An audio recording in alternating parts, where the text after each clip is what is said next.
Willkommen zurück beim Flagrant Fried Hogs podcast. I'm your host Christian, and with me today, as always, is Nick. Yep, I'm here, and I have no idea what she just said. She. Oh, oops. I have no idea what he just said. I thought I'd expand our podcast to a global audience, so that was in German, Oh, according to thank you Google for that Translate. insight. According to Google Translate, you probably just cussed somebody out in German. No, I'm pretty sure it's accurate because I took German, and so it should be accurate. The question is, did I pronounce it right? Anyways, today we are doing a NFL logo tier list. Something that surprisingly we haven't done yet is really just a legitimate tier list. I think we've ranked stuff before, right? Yeah, we've ranked and did random tier lists before. But not on like an actual tier list. Yeah, not on an actual tier list. Yeah, and then we're gonna finish up March Madness. The championship happened earlier this week. We got crime, as always, seems like. And then obviously our other normal, regularly scheduled programs. But weirdly, we actually have a lot to cover today. Just a lot of news has happened over the past week. All right, so let's get right into it. All right, so we have our tier list here, and let's talk about our ranks first. So we have an S tier. S tier is the best of the best. We think this logo is basically perfect. A tier. Slightly less than perfect. With maybe one or two tweaks, it could be an S tier, but it's really, really good. B tier is middle of the ground. It's not bad. It's not necessarily great either, but it's good. C tier. It's bad, but it's not like absolutely terrible. And then F tier is it's garbage. It should immediately be changed. So there's no particular order, so I think we're just going the order of the pictures. So we're going to start with the Arizona Cardinals. I don't know about you, Nick, but I think I'm going to try to rank these with as minimal historic input as possible, purely just based on the looks. So for me, the Cardinals is a pretty solid logo. I think it's probably B or A tier. What do you think? Yeah, I mean, I do like the kind of the feather kind of look they tried to put on the Yeah. logo at the top of the head of the cardinal to not make it like completely And bland. this is a animal that easily could have been something kind of lame because it is just a bird at the end of the day. But something about it is just really well done, I feel like. Yeah, I like that they actually gave it a facial expression, like it's like an angry bird. He is an angry bird. So are we feeling A? Yeah, I could go A. Okay. Next, we got another bird. There is a lot of birds after all. The Atlanta Hawks. A lot of people either really like what? Oh, the Atlanta Falcons. They have way too many birds over there in Atlanta. Do they have a hockey team too? I don't think so. Well, they probably have another bird of some kind. Anyways, a lot of people either really like this or really hate this. For me, I kind of like how it has sort of an alien look to it. I generally don't like modern looking logos, but this isn't necessarily like modern wording. It's purely just a picture of a bird, in a sort of unique art style. So for that, I'm feeling B or A. I like the black and red colors. Yeah, I like the colors. I like that they got the falcon in the logo in the shape of an F, trying to make it a little more unique. So I could go A tier with this one as well. I didn't even notice the F shape. That's a good point. I think we'll go with A. If we had like A minus, I would probably put it there, but we don't, so that's fine. Oh, also another thing, we're not gonna rank like left to right. If it's in the same tier, they're all equal, in our opinion. Baltimore Ravens. I like the purple. I'm not a huge fan of that shade of yellow, but overall I like it. I would put it at B tier. Yeah, B for Baltimore. I could go B as well. I I mean, feel like it's it's almost doing too much. It's a decent design, but I feel like it's all kind of compact into one small area. I didn't their old logo incorporate their state flag, or am I thinking of college? Uh, no, but it had a shield. Well, they did have a older logo that did have the flag on it, actually. Yeah, I would have liked to have seen the flag a bit more incorporated in the bird somehow. All right, now we're on to the Bills. I actually really like this logo. It's really good at being simple, and yet you can still tell what it is, and it takes something that could be rather underwhelming, even though it's a really big and cool animal, and makes it kind of fun, I would say. I'm leaning towards S, but I feel like something's holding it back for me, so I'm feeling A. What about you? Yeah, I like that they, like you said, turned what could have been a basic logo into a more unique logo with that red stripe from, like, I guess that's the horn of the Yeah, buffalo. And really, what's a bill? Is it a person? I think it's referring to Buffalo Bill. Buffalo Bill is a person. Yeah, I think he's like a cowboy. Buffalo Bill was a renowned American soldier, bison hunter, and showman who symbolized Oh the yeah, Old that's right. West. That's right. Yeah. So it's after Buffalo Bill. All right. I, I wonder if he's So A? from Buffalo or if they just had it in Buffalo, New York. I don't know. So we're going A with that. Yeah, I could go A tier.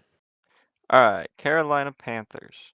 For me, this is like almost the perfect logo. It's got a great color scheme. You can't go wrong with black, and it's a nice shade of blue. It's fierce, it's mean looking, and yeah, I've always liked it. I'm feeling S, honestly. I could go S tier. This used to be a team I really liked because of Cam Newton, so it's got a lot of nostalgia behind it, I guess. All right, the Bears. Now this one's a little tough because they do try to keep that old look to it, but I don't think it's aged the best. I would have liked to see a little bit more detail in the Bears' face, or maybe something more like Buffalo, where it's not necessarily the face, but like the side profile or something.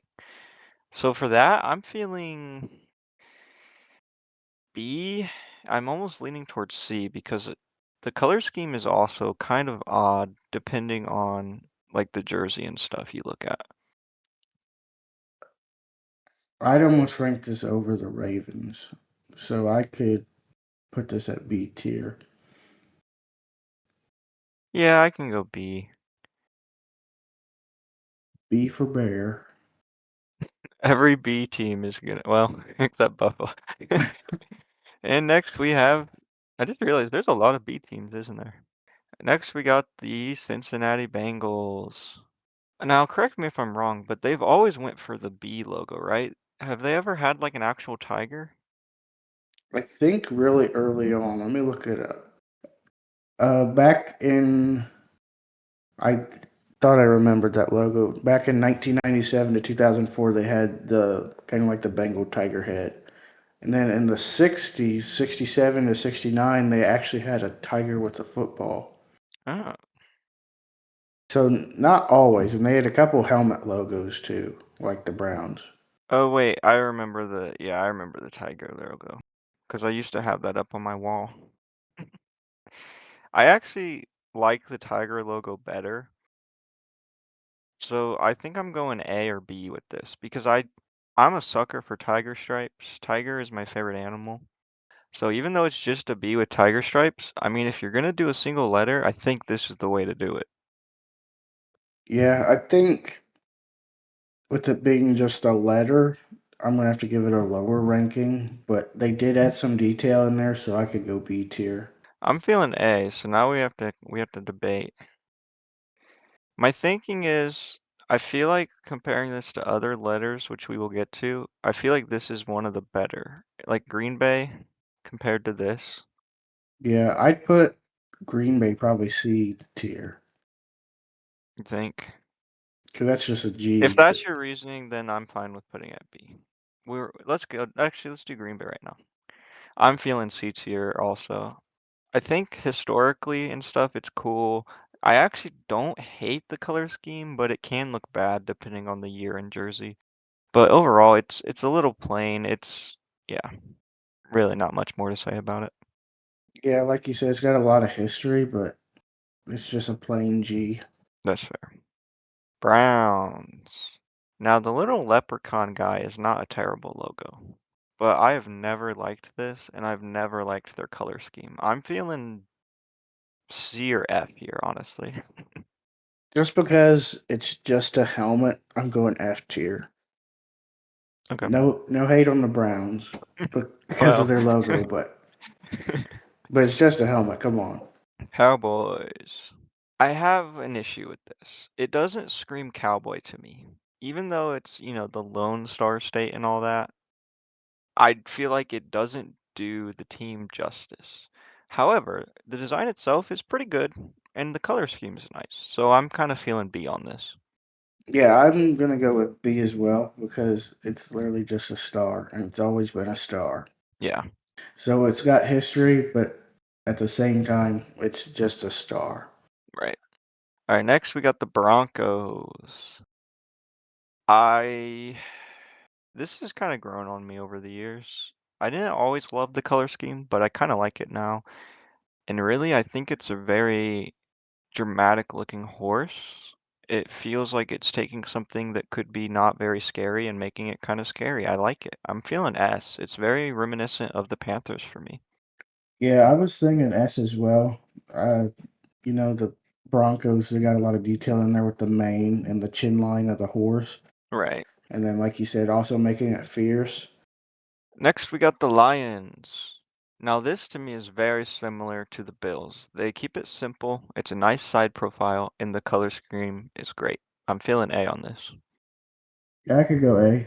They put a lot of detail in it, and the colors go well together for the most part. All right, the Texans.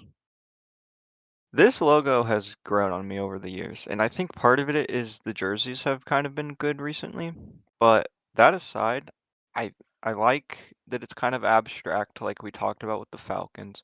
The color scheme is nice, and I like the single eye with the star. It's like what I said about the Cowboys. It takes the Lone Star idea, but actually kind of amplifies it to relate to the team itself. So for that, I'm kind of leaning towards S, honestly, but I could be argued to put it in A. Um, I'd say it's got nostalgia and really not much because not a real.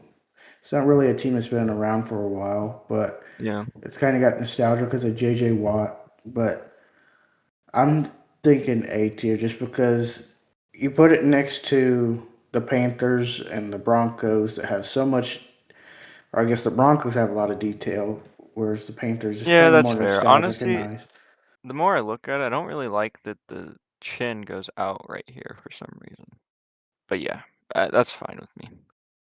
All right, the Colts. Now, this isn't their actual logo because I guess the background, but both of us know what the actual logo looks like. I think it's pretty solid. I like that it's simple. I like that it's not just an animal or a letter. It's kind of mixing it up. I'm feeling A tier. I don't know, something about it. I like the horseshoe, but Actually, you know what? I'm feeling B. I changed my mind. yeah, I was feeling B tier just because I like to have the logo to have some kind of resemblance to the actual team name. I know it's a horseshoe and the Colt is a horse, but I like the older logo where they had a horse in the logo. But this one isn't bad. I see what they're doing with it. Yeah. If they ever change it, I could see something simple to change is maybe added some words under it or maybe a little horse or something. I don't know. All right. Jaguars.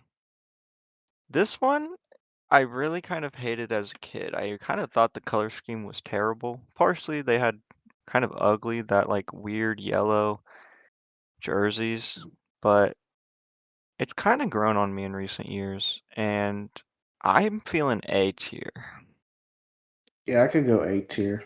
It's like It's very similar to the Panthers. In fact, I actually kind of like this design better than the Panthers, but the color scheme is just slightly off. I think if you lighten this blue a little bit, it would significantly make it better. Yeah, and I think the main reason they went with that yellow because that's about the color a Jaguar would be. Yeah, which is fair. Kansas City Chiefs.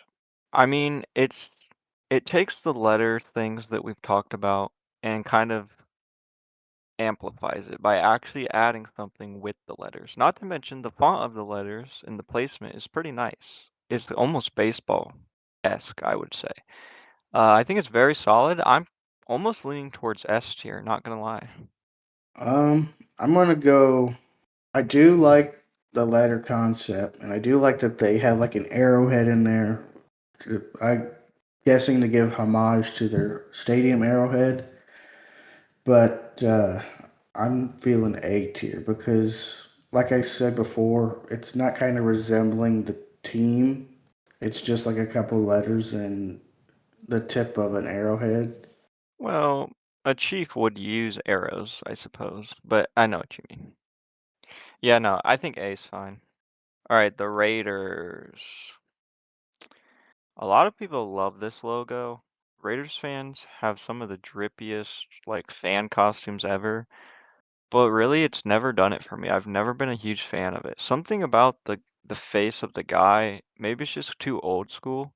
Maybe some sort of updated, maybe an actual skull or something would help for me. I'm feeling probably C, honestly. I'd be all right with C tier. I mean, it's kind of bland, just black and white. It could be so much cooler, I feel like. There's a lot of potential with that name, you know? All right, the newish Chargers logo. I can't even think of what their old logo was. Oh, I think it was just slightly darker colors, right? Their previous logo was so their current logo is that logo, but it has like Los Angeles Chargers underneath it. Oh So yeah, you're that's right. well, I guess that's a variant. There's two different variants. It's that, and then the one that says the Los Angeles Chargers. The older one is the one, like you said, different color, and then I there's think also the helmet I think I'm logo, gonna which rank I kind of this. liked. I'm gonna rank this without the letters in mind. I'm Hmm. feeling A tier color scheme, B tier design. So maybe B tier. I feel like we got a lot of A I'm tiers fine with right B tier. now. I like that it's plain and simple, Yeah, and though. I this is one of my favorite color schemes in the NFL actually. I think ever since The they powder lightened it, blue. it was so much better. I will say though, I don't know why I like their logo with the helmet, but I know I bashed on the Browns for having a helmet logo, but for some reason I like the old Chargers logo with the helmet. Okay, fair enough. Are we sticking with B? Yeah, I'll stick with B. All right. The Rams, which I don't think this is their logo, right? Their logo is the LA symbol. Yeah, this must be like some kind of variant, but usually it's the Yeah. LA. So we're gonna rank this as if it was the LA. I I know a lot of people don't I like it, mean, but I kind of like. I think they're I think they're the same, not like the same logo, but seeing pictures online, there's like multiple places with this logo. So this must be like their Yeah, secondary that's my logo. guess. I think the LA logo though is shown more often. So I'm gonna go. A lot of people don't like it. I actually like the kind of abstractness of it, of how it's like a ram's horn built into the letters. So for that, I'm feeling B tier, and the color scheme's good. Yeah, I could go B tier. You know, a lot of people hate And on it like though. we've talked, yeah, it's kind of like what I was saying before, how it's just a letter, but they added a little extra to it, unlike the Packers. All right, the Miami Dolphins, really great color scheme, but for me, I really just wish the Dolphin was doing a little bit more. I don't know what that would be, but for me, that's keeping it slightly out of S, so I'm feeling A tier. I go A tier. I think their old logos with the dolphin with the helmet, That probably one is S pretty tier. nice. Vikings. Pretty good color scheme. Pretty good Viking design. Maybe it would be better if he was facing the front with some sort of axe or something, kind of like the Raiders, how they have the cross swords. But honestly, I think it's solid. I'm going A tier. I could go with A tier. They put quite a bit of design in the hair and stuff. Patriots. Um, this one's an interesting one because not a lot of people would necessarily know how to draw a Patriot per se, but I think this does a pretty decent job, and I think it's very unique. It's unlike a lot of the other ones. It's not like an animal. It's not even just a patriot's face. It's like a flowing kind of hat with a star, good color scheme. I'm feeling A tier. Yeah, I could go A or S tier with this. Saints. I really like this color scheme. I really like the simplicity, the black pops. Now this is a logo that you kind of have to know the history of that area to understand it, but in terms of the logo itself, I'm feeling S tier. We're a little different here. I was gonna say B tier. Ooh. Okay. And why's that? I don't know. I'm just not a. It's okay. I'm not a big fan of the color scheme, although they look okay on the uniforms. Yeah, I think the uniforms look a little bit better than the logo. But you know what? We can meet in the middle. We can put it at A. Is that good? Yeah, I'm fine with that. New York Giants. Honestly, it's leaving kind of a lot to be desired. The color scheme is nice though. I don't really love the font. Honestly, I'm feeling C tier. Yeah, I was thinking C tier just because of the just plain letters like the Packers. Yeah. All right. Maybe if they had something like their old logo where they had a guy throwing a football in the background, but Yeah, I mean, their old logo is, I mean, it hasn't really aged well. It's very old, you know. But yeah, I feel like they could have done more with it. All right, the New York Jets. Personally, I think they could have done a lot more here. They could have actually had like a jet as their logo, but I do kind of like the font. I do kind of like the colors, and this is one of the few like kind of modern logos that I actually think works quite decent. I'm feeling B tier, but I could be persuaded for C.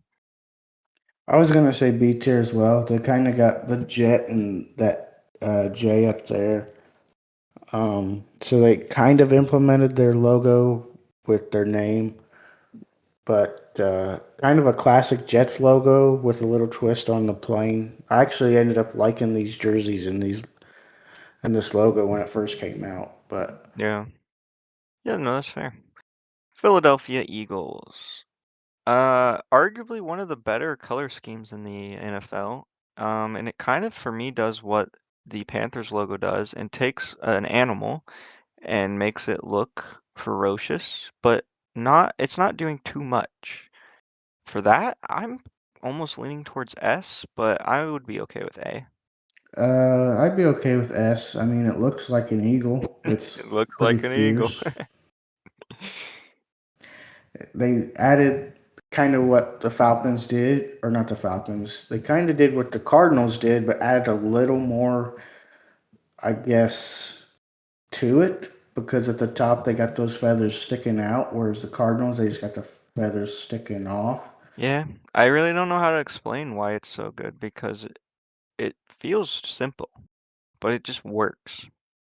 Pittsburgh Steelers. Now, do you know the story behind the colors? I don't. I don't either. I feel like I've probably heard it at some point. I'm sure it has something to do with Pittsburgh. Honestly, I've never really been a fan. I actually like the implementation of three separate colors, but it just doesn't exactly do anything Okay, for me. I looked it up. The three key materials used to produce steel is what it represents: yellow for coal, red for iron ore, and blue for steel scrap. The logo is borrowed from the American Iron and Steel Institute to honor Pittsburgh's industrial Ah, fair heritage. enough. But yeah, I mean the letters are very small. It's kind of a weird gray outline on the circle. Yeah, it just doesn't work for me. I'm feeling C tier, maybe even F.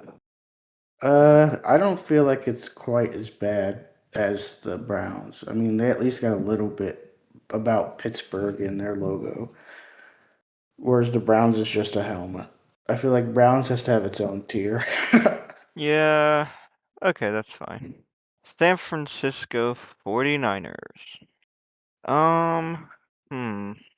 I feel like this is another C tier, but possibly B tier because of the history and nostalgia behind it.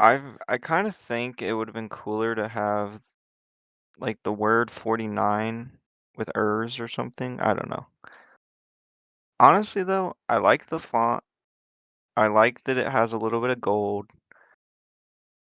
I actually don't mind this. I'm kind of leaning towards A personally. Maybe we just go B, meet in the middle. Yeah, I could go B. All right. Seattle Seahawks. Now we're gonna try to be unbiased here. I there's actually a lot of history behind this. But that aside, I love the color scheme. It's very unique compared to some of the other birds. Um, it's solid. I'm feeling A tier. Yeah, I was thinking A tier as well. It could easily be S tier though. Hmm. If we were doing their old logos, maybe I would do S tier actually. Like the one from the 70s, maybe? The one with the Light blue. blue and the green. Yeah. Honestly, if they had that color scheme on this design, it would be S tier, I feel like. Tampa Bay Buccaneers. I feel like this takes everything that the Raiders had the potential to do and actually does it. I don't love the football on the flag, but I love that it's a sword and a flag, and the logo itself within the flag is cool. I'm leaning towards S, but I feel like A is probably better. I think I like the design, how they, like you said, they did like a pirate sword with the flag. So I could go A or S tier here. I'm gonna go A. I feel like maybe they could have done like a pirate ship or something, just a little bit more instead of the ball. All right, Tennessee Titans. This logo has kind of grown on me. I do think the Oilers was a cooler color scheme. I don't know if I like it better, but I feel like there's more potential with that. I'm feeling A tier actually. I think it's solid. I was gonna go B tier just because of the reason I had before with them not really implementing their team with the. That's fair. Yeah, I'll go B. I feel like design-wise itself, it's good, but you're right. It doesn't really fit the team that great. And the Washington Commanders. Um, arguably, The old Redskins logo, I could go S tier, but this is not the Redskins yeah. logo. I will say they do a good job of implementing this within the uniforms. It has a very good, like, military look to it, I guess. But I gotta go C tier, I think. Yeah, I was thinking C tier as well. And that's the actually before we say that, is there any changes we want to make? Are we good on S? I think we're good here. We're good on A. Yeah, I think that's fine. B tier. Honestly, I kind of want to move the Bears down to C, I'm not gonna lie. How are we feeling on the Bears? I don't think it's that bad of a All right, logo we can leave it. compared to the rest of the teams in C tier. Yeah, that's fair. It would be like They're it'd be kind like B of minus. C tier is kind of like the basic logos. Yeah. All right, well, that's our tier list. Let us know if you like it, if you agree, if you disagree, and it'll be fun to see where people rank things. I know that a lot of people like these logos. A lot of people like the Seahawks, so that's probably not too much of a surprise. I could see people arguing the Steelers a bit higher. I could see people arguing the Bengals, maybe Baltimore, Cowboys a bit higher, but I think for the most part, people will probably agree with us. But I could be wrong. I don't know. Yeah. I can see people doing it differently based off of the nostalgia and stuff, but we were doing it purely or tried to purely do it based off of the logo itself. Yeah, it's hard to keep nostalgia and history and your personal feelings out of it.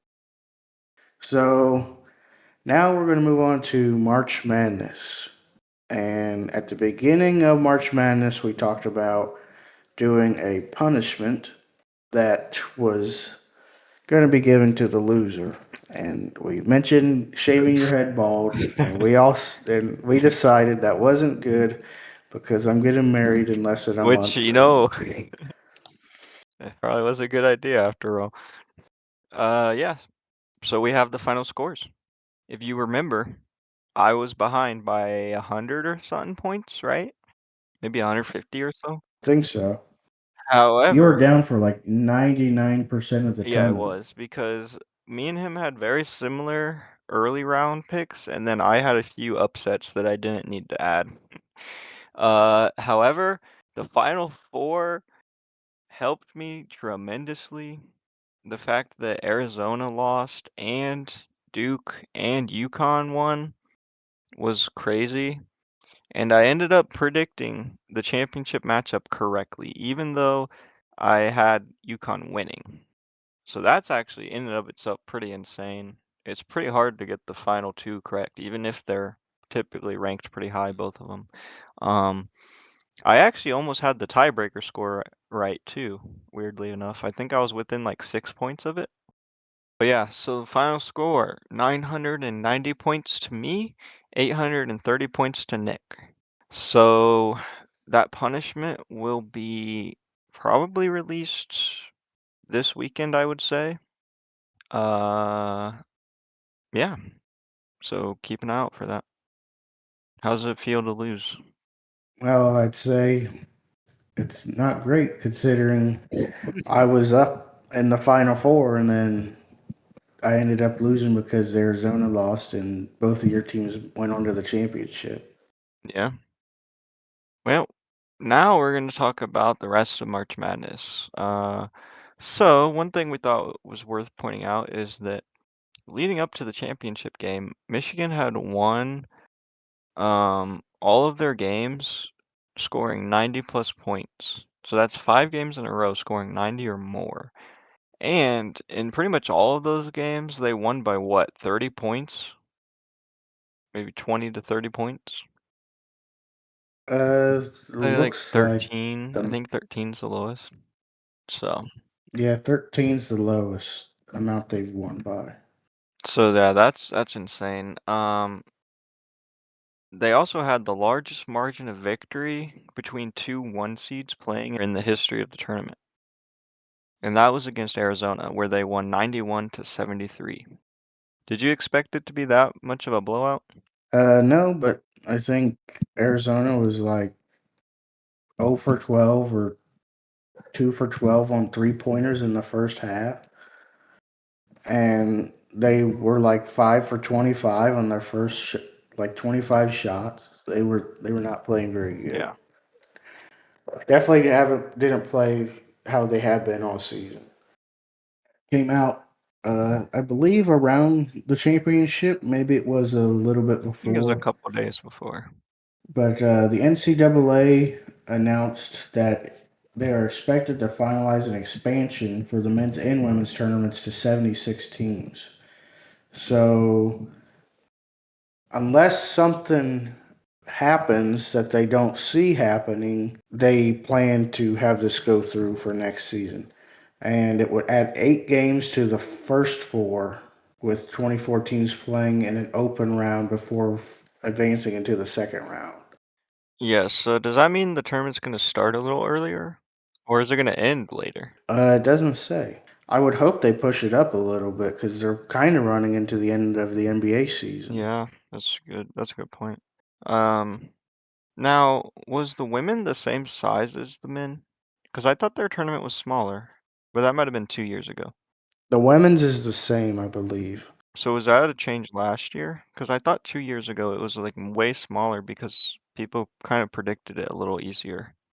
So it expanded from 32 teams in 1982 and to 68 teams in 2022. Okay, so it was fairly recent. But the tournament field was consistently 64 teams from 1994 to 2021. So they only added 4 teams Oh, in the recent geez, history. I feel like I remember it being way smaller. Weird. Well, that's honestly probably a good change. There's always teams that you kind of wonder if they should make it. Will this make Cinderella runs a thing or not a thing anymore? Hard to say, but time will tell. I wonder if part of this has to do with the whole debate with Arizona and SMU lied about their player to get them into the tournament, and Arizona missed out. Or not Arizona, Auburn. Hmm. But I don't know. They won the NIT tournament, by the way, which we didn't think about talking about. Yeah, a lot of people don't consider it a real tournament. All right, now we're going to talk about the championship game. So, I don't know about you, but I did watch most of it. I watched pretty much all of the first half, and then I was kind of watching as I was doing homework for the second half. Did you get a chance? Yeah, I didn't watch any That, of it. I went to that's sleep. all right. I had to work. So a lot of people are pointing out that it seems like the refs were very much on Michigan's side. I looked it up, and Michigan had 28 free throws to UConn's 16 free throws. So there was a disparity. However, I thought it also would be worth pointing out that UConn shot more, they shot better from three, 9 for 33 to Michigan's 2 for 15. They had more total rebounds, 43 to 36. Um, they had more points off turnovers by 4 points. They had 2 points more in fast break points. However, Michigan had 36 to UConn's 22 points in the paint. I feel like that's the biggest difference. Yet the final score was pretty close, 63 to 69. I feel like when UConn has more 3 points, more rebounds, putting the fouls aside, it doesn't seem like Michigan should have won that game. So I would have to kind of agree that the refs definitely played an impact. Now, how much is hard to say. I didn't get to watch it all, but it did seem like the couple fouls I did get a chance to see that Michigan was kind of baiting them, almost like leaning into it, almost like you remember when James Harden used to do that, where he would lean into the people when he shot? Yeah. So UConn got in foul trouble pretty early. That affected the rotations and stuff, and I think someone ended up fouling out. I don't know, man, but it kind of rubs me the wrong way that this is a team of transfers and they're also kind of foul baiting and they actually got rewarded for it. It feels like an asterisk on an otherwise great and historic season. I mean, this was probably one of the worst championships to date with the shooting percentage wise because that's really low shooting percentages for both teams. Yeah, Michigan shot 0 for 5, I think, from three in the first half, maybe even more shots Oh than that. for 8. 0 for 8, yeah. So, honestly, it's kind of crazy. Like, I cannot believe Michigan won with how bad they shot. I will say, though, early on, both teams had pretty locked down defense. So, props to the coaching scheme. So I guess I was wrong. So I looked it up, and apparently UConn versus Butler in 2011 is regarded as the worst championship in history. For his exceptionally poor offense, with Butler shooting an abysmal 18.8% from the field, the lowest ever in a championship game. The final score is 53 to 41.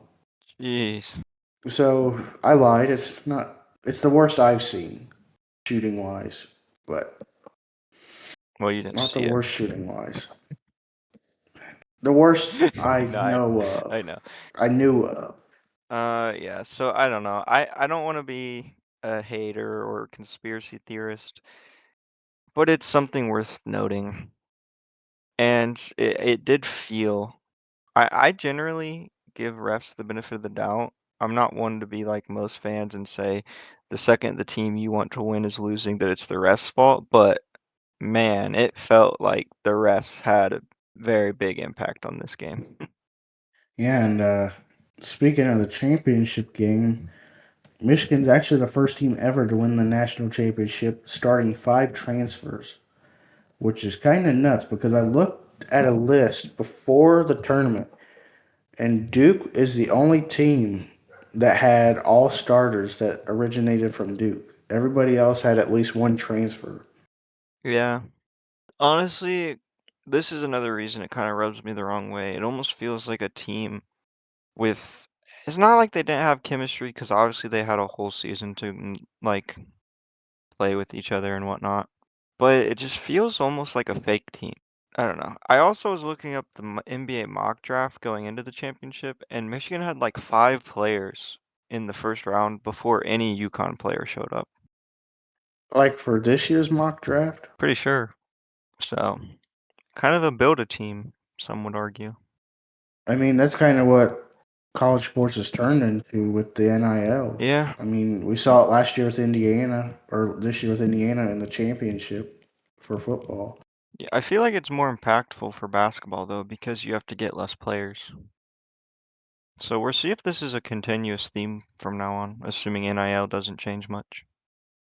The Big Ten joins the SEC as the only FBS conference to win both men's and women's college basketball titles in the same year. The most recent being 2007 Florida men's team and the Tennessee women's team. So that's of course UCLA and Michigan this year, which it is a little weird because UCLA didn't used to be in the Big Ten, but technically speaking, it's Big Ten nonetheless, and it's not like UCLA women's team had ever won, so it's not like we gained a favorite per se, you know what I mean? But yeah, that's pretty cool though. The Big Ten is also the first conference in Division One history to have 3 different schools win national championships, which was in football and obviously men's basketball and women's basketball. And this was in the same. This is for the same academic year. So we can't forget pistol either. Ohio State won the pistol national championship. So let's add 4 different schools winning national championships. Well, if we include every sport, it's probably more than that even, I'm sure. Yeah. Well, and the women's hockey team made it to the Oh finals. yeah, Wisconsin. Oh wait, Wisconsin is a Big Ten team. Huh. Yeah, Wisconsin won the hockey. Yeah.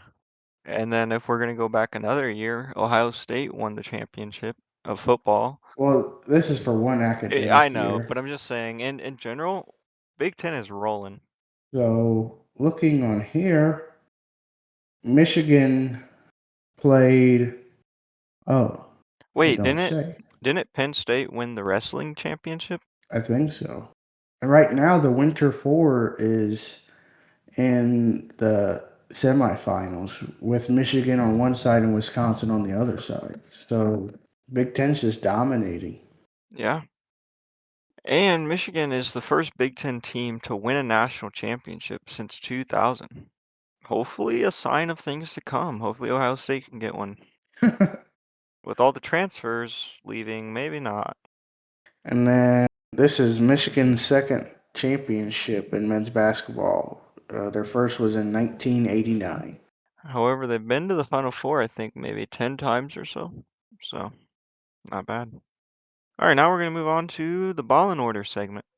So, we found out that Brandon Clark was arrested in Arkansas, and he is facing heavy charges, including trafficking a controlled substance, possession, and fleeing from a vehicle. I didn't get a chance to look more into it, but I did see that he, I believe, is still out for the rest of the season with a season-ending injury, so maybe that's part of it. But if we get any more updates, like he gets cut or something, we're hopefully find that and announce it to you. Oh, I just looked it up, and Washington won soccer. UCLA won water polo. Let's keep it this rolling. is this is very important. West Northwestern won women's golf. All right, I'll go back. Northwestern won something? Yeah, they're national champions in women's I'm golf. sure they're probably actually really dominant in some specific sport. So we have an update on Puka Nakua. Uh, so you may have heard, but he went to a rehab center in Malibu, California, after he allegedly bit a woman while drunk on New Year's Eve. His attorney confirmed that he is at a luxury treatment center. He also said the move was not a direct response to the lawsuit. He also filed against him late last month, and the lawyer said, or sorry, the woman filed against him late last month, and his lawyer said the combination of stories you have been running is certainly a contributing factor. But he was in there. He was in there a substantial period of time before any of these allegations broke. And he's scheduled to be there for a while longer. So who knows if he's going to be back for. Just kidding. Let me keep reading and not answer my own questions. And I'm proud, and I'm really proud of him doing it and doing it in this off season. So that doesn't answer my question. I thought I was going to, but it kind of begs the question if he's going to be there during like I think he'll be off back to season play. workouts and stuff. Nah, well, maybe a little bit, but he also might be able to go or like some sort of follow-up session locally. Uh, just to check in on things every so often. I don't know if he's actually gonna benefit from this. I hope so. Time will tell, but hopefully he's done with his shenanigans because there's been a lot of videos going around of him doing really dumb stuff lately. So there's been an update on NFL player Rashee Rice. I don't know if we covered this. It might have been before the podcast started, but he was what? Accused? So in early 2026, alleged a civil lawsuit that he subjected her to a pattern of physical abuse, including strangulation and assault. I remember That's talking right. We about did this talk actually. about this. Yeah, so here's an update. The NFL concluded that Rashee Rice has not engaged in conduct that violates the personal conduct policy, and the investigation into accusations from his former girlfriend is now closed. There will be no discipline at this time, and is cleared to play this coming season. Now, do you know if he has any actual legal issues still pending? So when I look it up, it says legal update. So Rasheed Rice is cleared. Uh, NFL cleared him.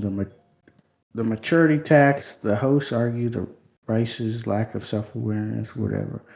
It doesn't say, but I'm assuming that he doesn't have anything legal going on. Okay, well, seems like a lot of accusations to potentially be false. I don't know. It's a little odd to me without like specifics, but nonetheless, it seems like he's going to get to play. And then our last bit of ball and order news. Bill Belichick is being sued for an injury a painter allegedly suffered at his $5 million Nantucket home. Nantucket. Nantucket, Nantucket home. So the painter's name was Andrew Jackson, and he sued 45 Fair Street LLC, a company managed by Belichick and Nantucket Superior Court. He said that in his lawsuit that construction practices created an unsafe work area for workers at the premises, and because of that, he suffered injuries after a fall. The lawsuit said that Belichick's company should have made sure the construction site was in safe working condition. Yeah, I mean, it's tough to know who's actually at fault here without the specifics of what the site looked like and stuff, but um, I don't think this is going to affect his coaching job or anything, but we'll see. Yeah, something actually reminded me of this. Some guy I work with said that he actually worked for a door company that delivered doors to Brian Kelly's house in South Bend. So I think that's pretty cool that he actually helped with Brian Kelly's house. Okay. The construction lawsuit just kind of reminded me of that. Well, hopefully your friend didn't get sued. No, someone I work with. So you can't have friends at your work. And how could he get sued if he was the guy delivering doors? He didn't get hurt. He would have been able to sue Brian Kelly. Anyways, maybe he could have been sued if he broke the door. Oh, he could have. Don't break doors, kids. Don't break doors or tables. Now we're gonna go to the college football segment. We actually have news today. All right, so first we wanted to talk about Ohio State's new wide receiver, freshman Brock Boyd. I believe he's only a four-star receiver, but he's really been making headlines lately because he lost his black stripe and he gained his red stripe in, I believe, 5 days, which is almost as fast as Jeremiah Smith and Marvin Harrison, right? Yeah, just a little bit further behind. And there's been some clips online, and he looks very shifty. He's got good hands, so he could be kind of a steal considering he's a four-star. So we're really looking forward to hopefully seeing him play. Do you want to explain what a red stripe is actually? Because not everybody knows. So the red, the red, the red stripe is basically what a starter wears. And so it replaces the absence of the black stripe, which the black stripe is like the practice stripe. So it kind of shows that they have passed the initiation phase of the team, um, which is, I guess, most freshmen and transfers begin with the stripe. And then once they prove their dedication and their toughness to the team, they lose it, um, which gives them that scarlet and gray helmet. So basically, he it kind of surprised me that he did it over Chris Henry, but yeah. And in other news, Colorado quarterback Dominique Ponder had a blood alcohol level twice the legal limit for driving under the influence when he died in a single car crash near Boulder. So that's a little update on that. I think we reported that, right? Yeah, we reported it about a month ago. And in case you guys don't remember, he was a 23-year-old quarterback for Colorado, like he said, and the accident was in March. It was actually March 1st when he lost control of his car and hit a guardrail. And he struck an electrical blind pool and rolled down an embankment. And so basically, the blood alcohol level that he had was 0.167, and the limit is 0.08. And there's a lower limit of zero point zero 0.05 for driving while ability impairment. And so he was pronounced dead at the scene, if you guys don't remember. But his parents started a GoFundMe and a foundation called Dominic Ponder 722. His foundation will support student athletes, children's hospitals, and families dealing with medical challenges and help assist with responsible decision making. So his mom kind of said in a statement that he was a good guy, very specific on his work. He put his work and schoolwork, like he put his schoolwork first. Good athlete, good student, but just had a bad decision and ended up getting an accident, ended his life. So they said a big part of his legacy will be to encourage young people to please make responsible choices and, if possible, to have the courage to step in for their friends when one of them isn't thinking clearly for themselves. So that's kind of what they're using that foundation for. I think it's kind of cool that they're doing that in memory of him and kind of pushing for people to actually step in when people think they are making a smart choice, but they're not. Yeah, that'd be kind of cool to see Colorado or even NCAA get involved if it's like an actually well-ran foundation and stuff. Yeah, so don't drink and drive. Always find a driver. That's not yourself. Yeah, so yourself. Don't drive yourself. Even if you think that your Tesla can drive you, don't drive. And now we're on to the NFL segment. So the Atlanta Falcons, I got it right this time. They are not the Hawks.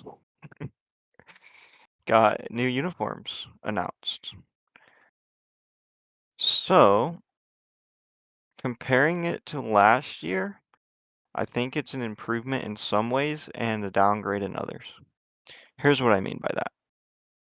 I don't think anyone liked the kind of letter font or the number font on the old jerseys. It was very or modern and kind of minimal, kind of bland.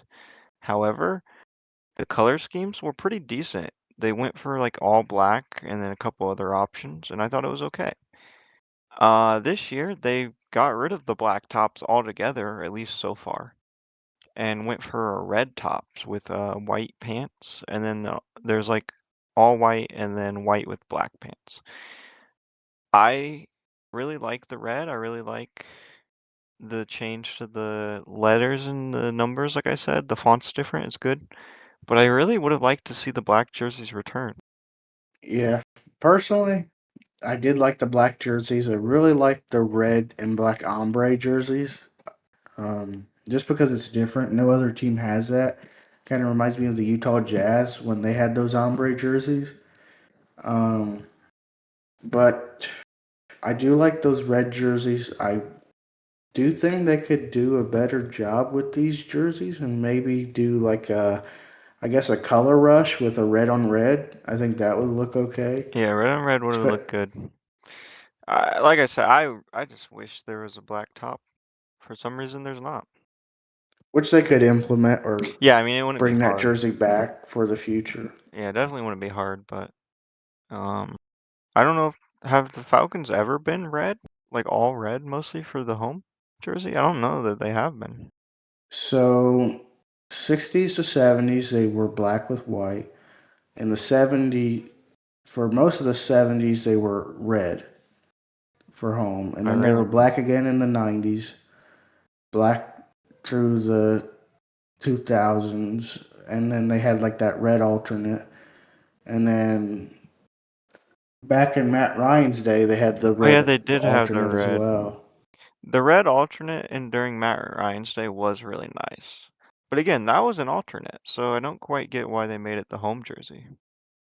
Unless these aren't Yeah, I the don't home know. jerseys and that just wasn't announced. That could be a possibility. I guess we'll have to find out. Yeah, so speaking of the Falcons, a former Falcon, Kirk Cousins, is signing a 5-year deal worth $172 million with the Raiders. And that in reality is a 1-year deal with fully guaranteed $20 million. That also contains a club option for 2 years at $80 million. And I believe this makes him the highest paid NFL player of all time now in terms of total money throughout the years, right? I believe he's passing Tom Brady. Matt Stafford is the highest all time. I swear I just saw that Kirk broke it though with this deal. Matt Stafford is Maybe it first was a with certain age. 408 mil. It could be. It probably is. Either way, we've known about this for the last couple years. Whoever his agent is, somehow is getting this guy paid constantly. Can you believe how much they're spending this late in his career? Let alone 5 years? It's kind of crazy. Now I did talk to a Raiders fan at work. He said he would almost rather them keep Kirk Cousins for this season and draft an O lineman in the first round and see how Kirk Cousins pans out. Yeah, I mean, I really feel like this pick, I feel like they have to go Mendoza, right? And so this would be a guy that can um sort of train Mendoza with a veteran. Yeah, but that's a lot of money for a bench guy. Yeah, I know.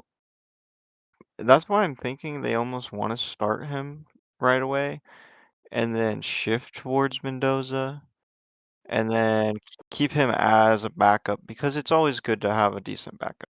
Almost like a Michael Penix thing, where they started Cousins and then they ended up playing Penix later in the year. So we're out to see what they end up doing. I'd be kind of shocked if they don't draft a quarterback, though. The Jaguars signed Trayvon Walker to a 4-year, $100 million extension that includes $77 million guaranteed and a $50 million signing bonus.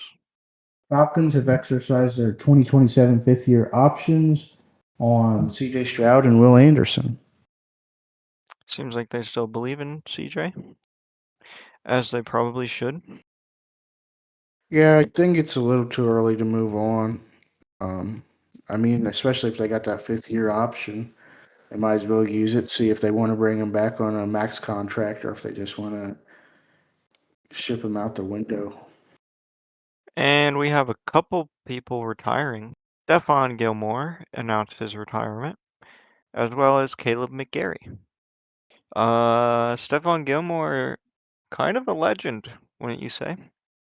Yeah, I don't think he's a first ballot Hall of Famer, but I think he could make the Hall of Fame someday. And then in other news, Dexter Lawrence has requested a trade from the Giants, and he will not be participating in the team's offseason workout program that opened on Tuesday. And he said that, or it was stated that him and the Giants have been through two offseason attempts to negotiate a contract reflecting his value to the Giants over the last 3 years. So it sounds like they just don't want to give him the money that he thinks he deserves, so he wants out. And Fernando Mendoza has informed the NFL that he is not planning to attend the NFL draft in Pittsburgh this month. Mendoza wants to share the draft experience with his family in Miami. If you recall, he also didn't do the workouts, right? Yeah, I don't think so. So call him Dom Toretto family. To the NBA segment. Now, as a Lakers fan, it is my duty to talk about this. That no trio has ever averaged 20 plus points per game and 5 plus assists per game for a full season. So, right now, or actually, this is a little older. I think it was last week when it was posted before Luca and Austin Reeves' injuries. But Luca's averaging 33.8 points per game on 8.3 assists. Austin Reeves is averaging 23.4 points per game on 5.6 assists. And LeBron's averaging 20.7 points per game on 7 assists per game. And like I said, no trio's ever done that. So that's pretty impressive that the Lakers are able to do that with three players. I'm surprised he didn't do that with Bosh, Wade, and LeBron, or even Clay, Curry, and Durant. You know, at one point, I believe LeBron and Luca, they had like a plus minus for the overall team or something lower when they played together. So I don't know if that's still true even with this stat, but it's cool to see them working well together. Unfortunately, like you said, and we're going to talk about later, there was some injuries that's going to make playoffs a bit rough.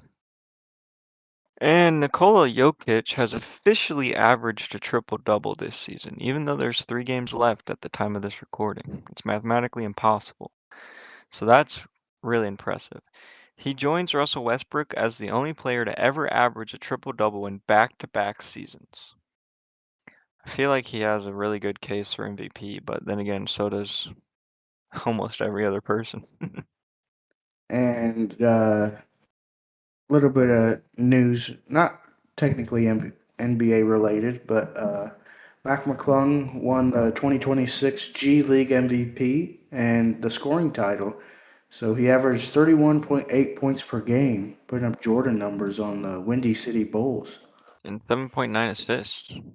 Yeah, 7.9 assists. And he becomes the first player in G League history to win two MVPs and two scoring titles.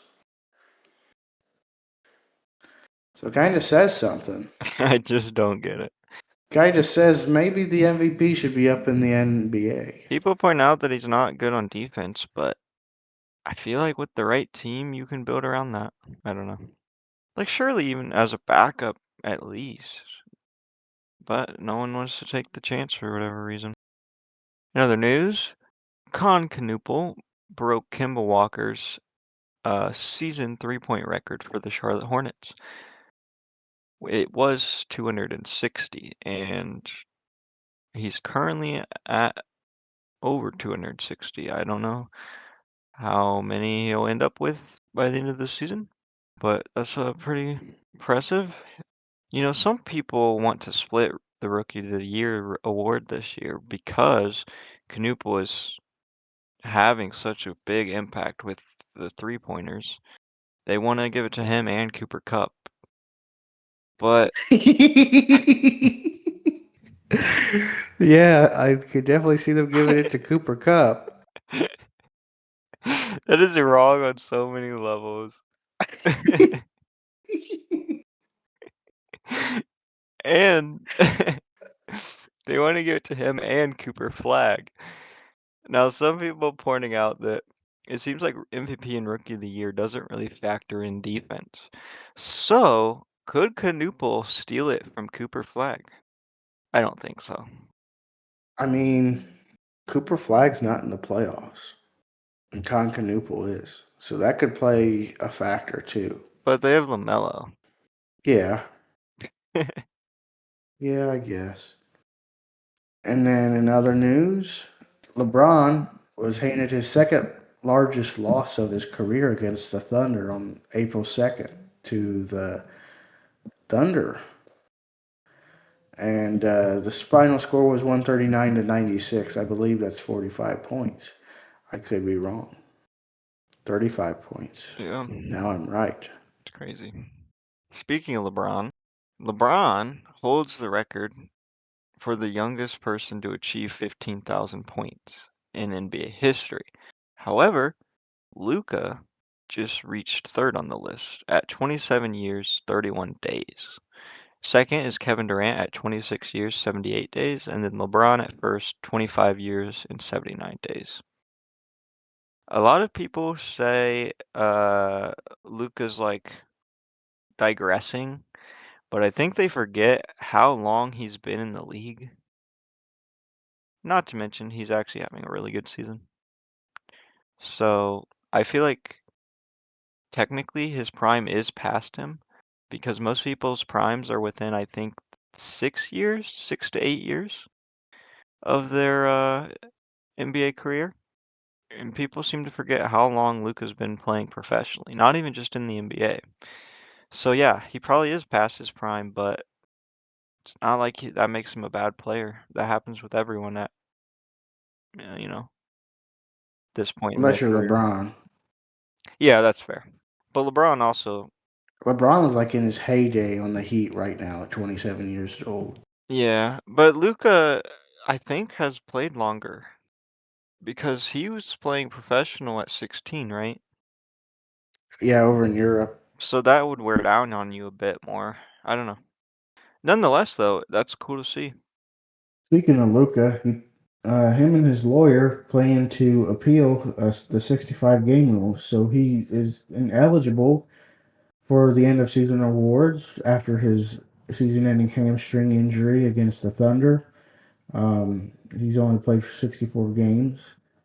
But, like I said, they intend to apply for an extraordinary circumstances challenge that would put him back in the MVP voting for the season.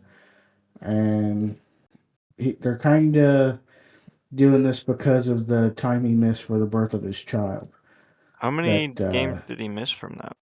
I don't remember, but Because there's still a couple games left this season, so it would have to be a couple, right? Like two? yeah, at least a couple. Which it's unfortunate. But I could see him winning this case because of the birth of his child. I could too, but I don't know if the NBA wants to make themselves look like they're just allowing Luca to change the rule kind of thing, you know? Well, by the way it sounds, they're going to get rid of that rule next year. Nobody likes that Yeah, rule. probably. But at the same time, we've all seen the MVP mocks that, or at least most of us probably have. that Luca is not even receiving any MVP votes, even though he's having a pretty decent season. And they're saying it's because of his defense.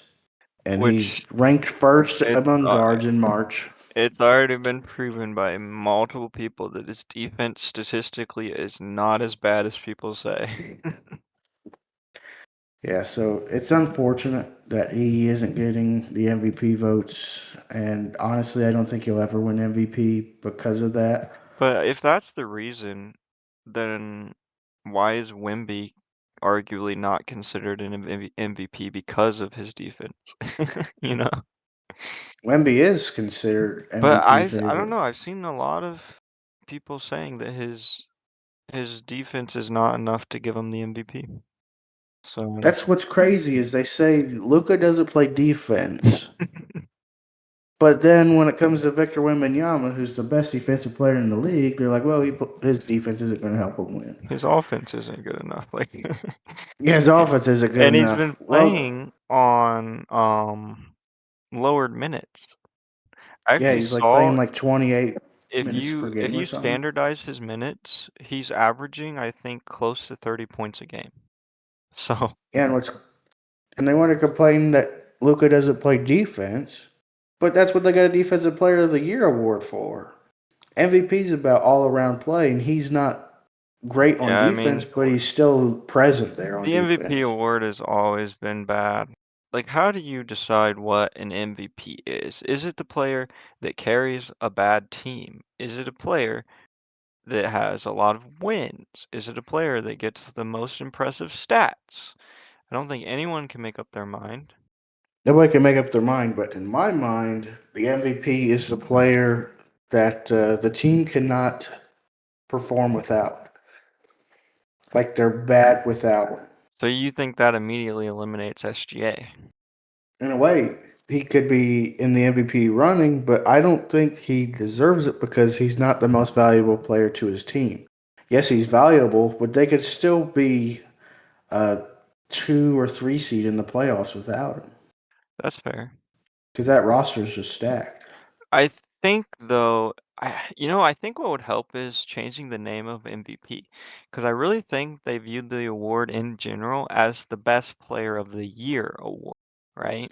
Which is different. In fact, why don't we just make two awards? Or do the Yeah, MVP? make one player of the year, one most valuable. Yeah, we should do that. And while we're at it, we should make it have relegations like soccer because that would get rid of the tanking issues. Yeah, but who you got to put there? You got to put the Windy City Bulls over the Chicago Yeah, Bulls. you'd obviously have to do a complete restructure of everything. But technically speaking, it would eliminate the tanking issues. As long as you got a salary cap. Anyways, let's get back on track. Speaking of MVPs, if SGA wins MVP this year, he'll be the first back-to-back MVP since 2016 Steph Curry. If Wemby wins, he'll be the youngest MVP in history by a couple days, I believe, over Derrick Rose. If Jokic wins, it'll be the first four-time MVP since 2013 LeBron. So there's a lot of history in the making potentially this year in the MVP race. Mhm. And I haven't really heard much about Julian Reese this season, but I did see that he reached 100 career rebounds in only 9 games, and he is one of the fastest players in NBA history to reach the 100 rebound mark. So Pretty impressive. I don't that's know how good his scoring and assists and stuff is, but rebounds is valuable. that's a that's more than 10 rebounds a game. So as a rookie through 9 games, that's pretty good, I would say. I'm hoping though he's a little bit more than just a Dennis Rodman who he can only get rebounds. I did see he had a good night the other night, but I don't remember the stat line. Okay. Well, that's definitely a name to keep an eye on now. Also, Zion is one of two first overall picks from 1980 to 2023 who have never played a playoff game. Zion is in year 7, by the way. It's a little unfair to say that though, because he is kind of on a really bad team and he has been very injury prone. Well, he hasn't always been on a bad team. They've had Brandon Ingram in the past. Yeah, but I don't know if Brandon Ingram's enough to win you, well, make a playoff. Yeah, he's good enough to make a playoff game, but with the team around him, maybe not. But maybe next year will be his year. He's been in the trade talks for a while, hasn't he? I don't know, but I do know that he's not quite the player everybody thought he was going to be. He was supposed to be like the next LeBron. I remember everybody was talking big and bad about him. Yeah. But we have Wimby now, so Yeah. So speaking of the playoffs, the Spurs get their 60th win of the season, which is the eighth season in team history with 60 plus wins. So the Spurs are looking good now that Wemby's healthy and they got some key players to go around him. now So if they win, does Greg Popovich technically get a ring? I think it's up to the team's decision. Because he is like their president or something, right? Oh, then yeah, he would get a ring I don't if know. he's I the don't remember president. his position title. I don't think it's president. It's like something specific. He's the president of basketball operations. So technically, he would get a ring, but Not sure if it counts for the all-time sort of list. it wouldn't count towards his coaching rings, which is more impressive. I saw this morning. I've never heard of these guys, but the Memphis Grizzlies tied the record for most three-pointers made by a team in a game. That's tying the Milwaukee Bucks in 2020 and the Boston Celtics in 2024 with 29 three-pointers made. This was against the Cleveland Cavs. However, they had 4 G League players on their team. Well, I'm not sure if they're fully in the NBA, but at one point they were in the G League. So this included Derek Whitehead, who scored 20 points and 6 three-pointers off the bench. Adama Ball, he had 20 points and 6 threes. Lucas Williamson, he had 17 and 5 threes. And Omax Pospers, who scored 24 and 4 threes. Many of these players had 10-day contracts. So that means that the G League alumni had 27 of the Grizzlies' 29 three-pointers last night, which is insane. It's kind of crazy to have multiple players on your team score almost 20 points, let alone the three-point thing. Cooper Flag is also the first rookie with back to back games scoring at least 40 points since Allen Iverson in 1967, 1996, and 1997. And he did that Sunday versus the Lakers and in the previous game. Now, at that point, he was the first rookie to score 40 points versus LeBron, and he has the most 40-point games by a teenager. He also scored 96 points in those last two games, that game and the game before. And the Portland Trail Blazers have been fined $100,000 for illegal contact with Yang Hansen 2 years ago, prior to the 2025 NBA draft. Assistant General Managers Mike Schmitz, Sergi Oliva have been suspended for a period of time. It's kind of crazy considering I don't even think they use him much, do they? Wasn't he supposed to be like potentially a crazy steal of the draft because they drafted him like 4 spots higher or rounds higher or something, right? I have no idea. I remember hearing about him, but I don't know much about him. I don't remember how many rounds, but it was like at least a round or 2 higher than he should have went according to most projections. So that seems like even more of a weird situation that they were like reaching out to this guy ahead of time. It's weird. And we got some signing news. The Utah Jazz are signing guard Bez Mabang to a 2-year contract. And the Brooklyn Nets are signing guard Malachi Smith to a 2-year contract. The Celtics are signing two-way wing Ron Harper Jr. to a 2-year contract. He was already on the team though. The Atlanta Hawks are signing center Tony Bradley to a deal for the remainder of the season. Okay, so like we talked about, there is some injuries. past week. Luka Doncic is out indefinitely due to a left hamstring injury. He will miss the remainder of the regular season, and his status is uncertain beyond that. After a consultation with Lakers doctors and his own medical team, Luka will seek specialized medical treatment in Europe on his grade 2 left hamstring in an attempt to expedite his return to play. The typical return from this injury is 5 weeks.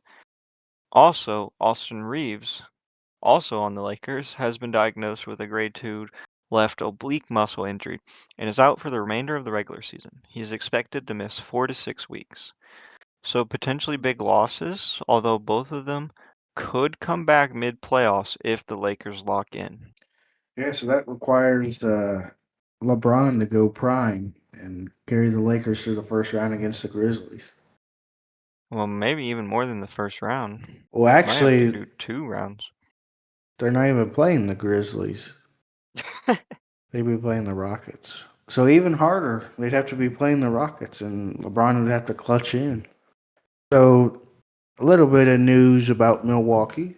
A lot of stuff has been going on with Giannis in Milwaukee over the past couple months. But the NBA is investigating the Milwaukee Bucks for their handling of the player participation policy and potential inconsistent statements regarding the health of Giannis. And the league has interviewed Giannis's side and the Bucks and the team doctors. So the Bucks have told NBA investigators that Giannis declined the opportunity to play 3-on-3 scrimmages as part of return protocol from a mid-March knee injury. And Giannis told the league he is healthy enough to return to action. So a little bit of misleading information there. Wonder if the Bucks are lying or if Giannis just thinks he's ready, but he's not. I do have to wonder if this is going to have long-term effects. Feels like he should have been out of there by now, but he's a bit loyal to a fault, I almost wonder. In other news, the Chicago Bulls have dismissed Executive Vice President of Basketball Operations Arturas Karntsovas and General Manager Mark Eversley. Since they took over the Bulls at the start of the 2020-21 season, the number of roster errors the duo has committed has only grown. They made transactions that baffled the league, such as trading Alex Caruso for Josh Giddey, misjudged the value of their own players, such as Patrick Williams and his 5-year, $90 million contract, and frequently waited too long to trade players who were coveted around the league, most recently Kobe White and Ayo Dosunmu at this season's trade deadline. They also had all those guards, if you remember. So, yeah, the trade decisions have been kind of weird. During their time, the Bulls weren't winning. They were 224 to 254 across 6 seasons, so a negative record. Their lone winning season came in 2021 when the Bulls were quickly bounced in a 5-game first-round exit to the Milwaukee Bucks. They currently sit at 29 and 49 and the 12th seed in the Eastern Conference. So next week we're going to start talking about the playoffs. So that'll be very exciting. NBA playoffs is honestly one of my favorite playoffs of any professional sports league. I feel like there's so much hype potentially because of the 7-game system, wouldn't you say? Yeah, I think that and well, there's quite a few. You got NBA, you got hockey, and you got baseball that all have the 7-game system, but not every series is a 7-game system in MLB and Yeah, I think NHL as well. yeah. So yeah, it'll be fun to see. Last year's playoffs was really amazing in a sense because like, man, that Halliburton run, you can call it luck, but that was fun. The amount of like crazy game winners and stuff that had to happen for them to make the finals, that was crazy. It's really unfortunate that he got injured in the game 7, man. One of the biggest what ifs in NBA history. Mhm.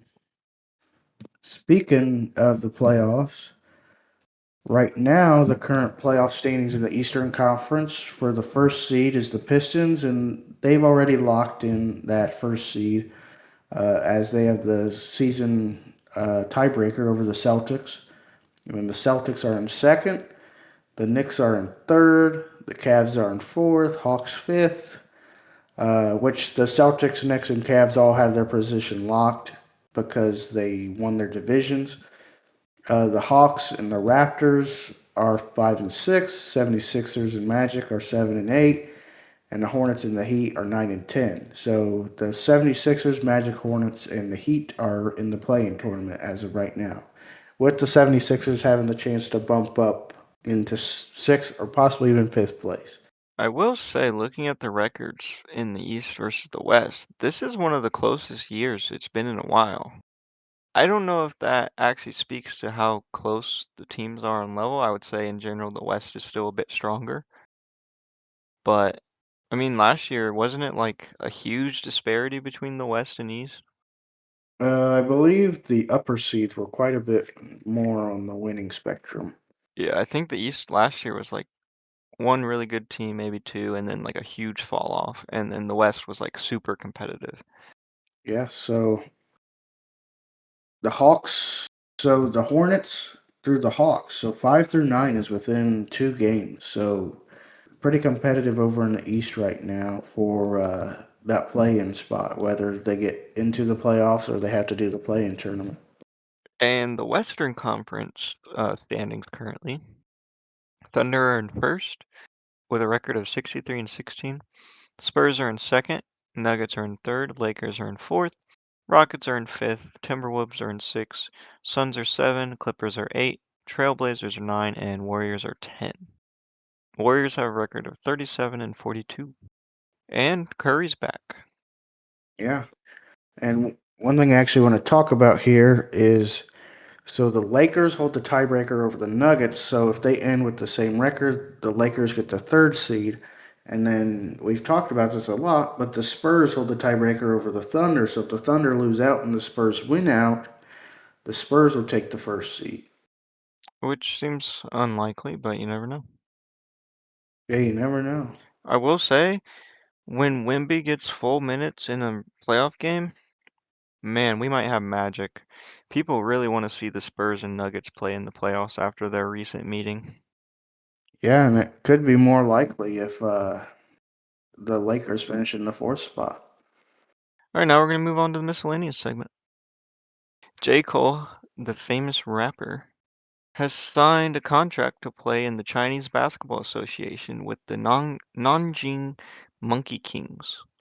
Now, he said in an interview that this, he admits himself, is mostly kind of a publicity stunt for the team and everything, but he does have some professional experience in like lower leagues, and he actually is a decent player. So, that's cool though. Actually, China's basketball league is actually pretty big, and in China, it's quite popular actually. Maybe that's something we'll have to watch sometime and then pick our favorite teams. Maybe. So speaking of Kings, Joe Adele actually robbed 3 home runs in the against the Mariners, and the Angels win 1-0. So this guy, elite. Uh, I watched them all and they were crazy. the 2 home runs he robbed at the wall, and then the other one he like fell over the wall.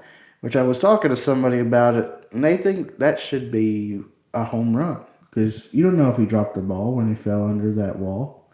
He could have picked it up before he stood back up, put it back in his glove. Yeah, I mean, they do review it to the best of their ability, though, I think. But either way, that's a crazy way to win a game. Like three home runs. I don't think any of them had a player on base, so it would have been solo shot home runs. But to win the game 1-0 simply because you robbed three home runs is crazy. Yeah, they could have lost 3-1. If this was the playoffs, this would be talked about forever. Too bad it's the start of the season. And the Pittsburgh Penguins, center and forward, Evgeny Malkin became just the third active NHL player to reach 1,400 career points. So congrats to him. I'm a huge fan of his. I don't know who he is. I don't watch hockey.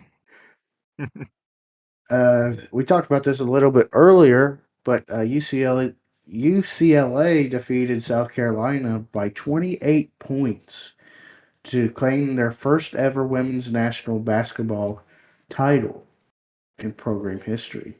And so the score was actually 79-51. So And a little bit more on that.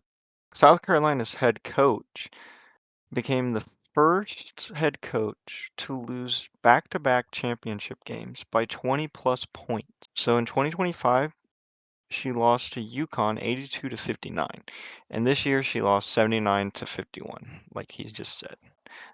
So, and that's for school, not coach. oh, But it could be for coach I as well. it's got to be right. I feel like it's got to be. It's got to be. And then umpire CB Buckner missed 20 calls in the Reds versus Red Sox game. There were 5 challenged and overturned calls. Yeah, so I watched a John Boy video on this, and he pointed out that teams are kind of afraid to use their challenges. They only get two unless there's like extra innings and stuff. So the fact that the Reds only called five when they had 20 total is kind of crazy. I don't know if all the calls went against the Reds, but yeah. I do think maybe three challenges would be better. This also has a lot of people questioning if umpires are going to get replaced or it's going to be kind of a mix where some people are saying if balls are like within a certain amount of inches away from the plate or inside and it's a bad call that it might automatically overturn it. That seems a bit complicated to me. I think we're going to probably go towards no home plate umpires. Although there might still be one for like player things or if they touch the base, that sort of thing. What's your opinions on ABS? The home crowds seem to love it. Well, when it goes their way. I personally think it's a good idea. I mean, it's good to kind of review that call. I think they get, what, 2 challenges a game, Yep. unless they're called correctly. But yeah, I think it's a good addition to the game because I've seen many pitches that were called wrong because of uh, the catchers are good at bringing that ball up to the strike zone as quick as possible, like after they catch it, to make it look like it was a strike. Yeah. And the umpires think it's a Yeah, strike. they're good at framing, I believe is what it's called. Hmm. Um, some people are claiming that by doing ABS only, you're getting rid of one of the factors that has made baseball what it is that it can be versatile game to game because there is a little bit of leniency within real life umpires, you know. I would agree with that, but I think long term and from a viewership standpoint, ABS might actually be better. And the graphic when they do it is actually really cool, I have to admit.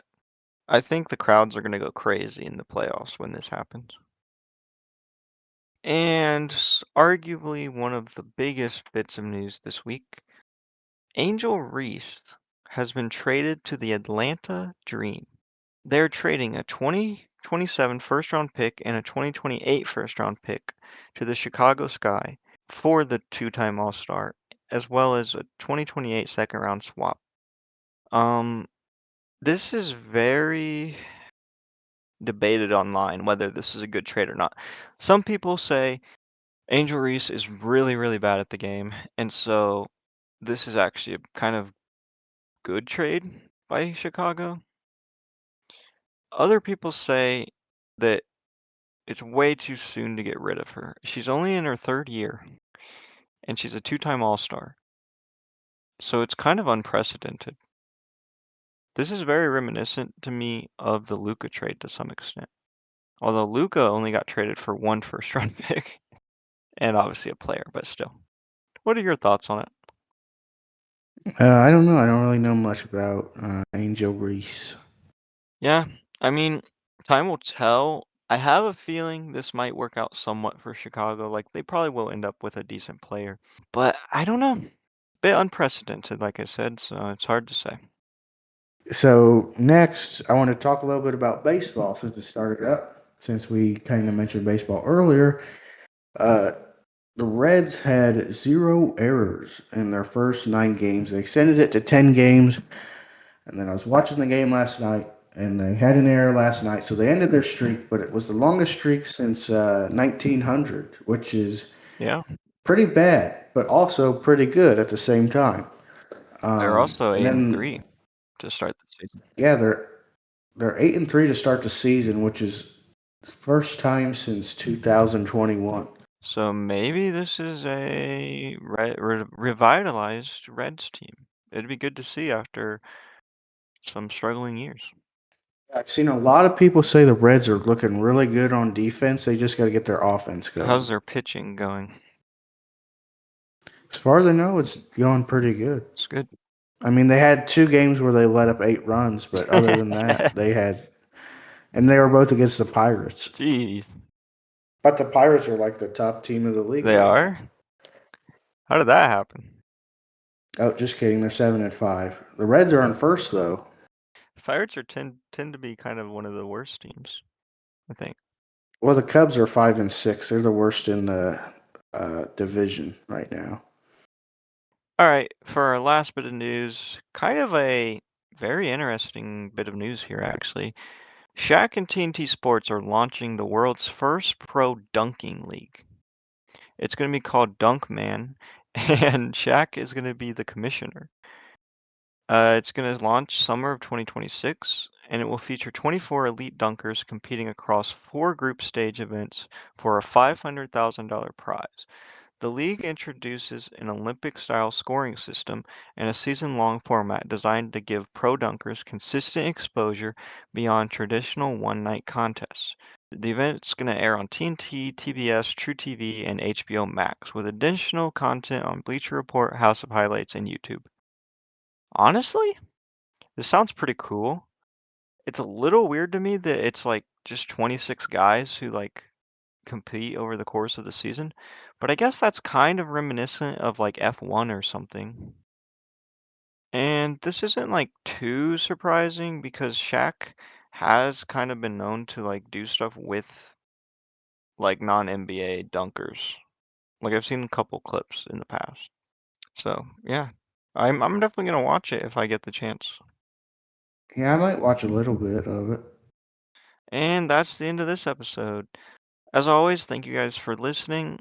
Leave a comment if you have any suggestions or let us know how you feel about our tier list. And you got anything to add? Just that we want to try to make things a little different in the summer. Yeah, we're looking into a couple different options. Um, it could end up being where we completely shift the podcast to a little bit less news and just more talking, special segment sort of things. Maybe it could shift towards IRL content mostly. I don't know. We're gonna see. If we do, we're definitely gonna make announcements. We might call it Flagrant Frau Fridays 2.0 or something. I don't know. Maybe we change the name and we become a book review podcast. What? We could be book review Fridays. We're gonna be bookworms. Bookworms Wednesdays.